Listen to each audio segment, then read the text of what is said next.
Et t'es sûr qu'on peut pas goûter un petit peu pour voir si tout va bien?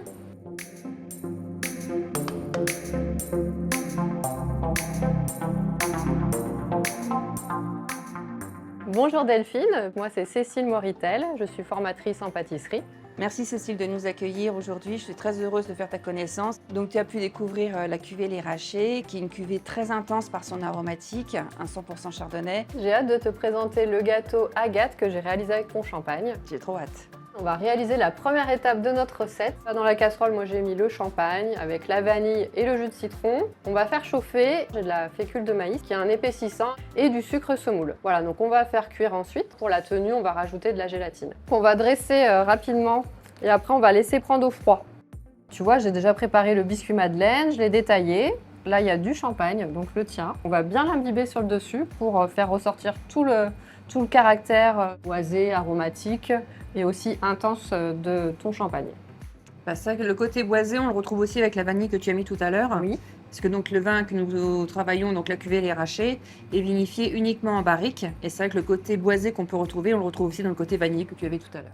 Donc ici, on va faire la mousse pêche de vigne et champagne. Une meringue française, donc base de blanc et de sucre, et une crème montée. Et enfin, on viendra rajouter ton champagne qui va donc faire ressortir tous les arômes de la pêche. Et on va mettre en avant le côté caractère du champagne. D'accord, côté très intense. Voilà, je vais te laisser rajouter le champagne en filet. Tu vois, ça assouplit notre mousse. L'étape première, c'est de pocher la mousse dans le moule. Donc, je vais remplir à peu près à mi-hauteur. Donc là, on va fermer. Tu te souviens que tu as imbibé tout à l'heure ton biscuit de madeleine Oui. avec le champagne. On avait la petite compotée de pêche. Et là, on va mettre à l'intérieur.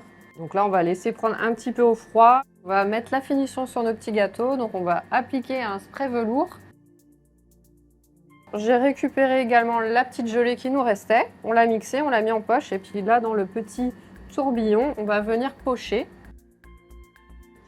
Cécile, maintenant, ce que je vais faire, c'est que je vais te faire déguster ma cuvée et j'espère qu'on va retrouver voilà, tous les arômes. Donc, tu vois, le côté chardonnay que nous avons, c'est le côté voilà, un peu doré que nous allons avoir, une bulle très fine. Bah écoute Delphine, à toi l'honneur, hein, je te laisse découvrir ce petit gâteau. Écoute, je suis enchantée de déguster parce que c'est vrai que pour moi, le challenge, c'était vraiment de déguster un dessert avec un champagne. On retrouve avec la pêche, les agrumes, la fraîcheur, belle ampleur en bouche, exactement les caractéristiques que j'ai de mon champagne. Je suis enchantée d'avoir fait ce dessert avec toi parce que je suis bluffée. Bah écoute, merci à toi, je suis ravie de t'avoir reçu aujourd'hui et moi je trouve qu'avec en plus la dégustation du champagne, on retrouve encore cette longueur en bouche et ça apporte un plus aussi à ce dessert et ça se complète parfaitement.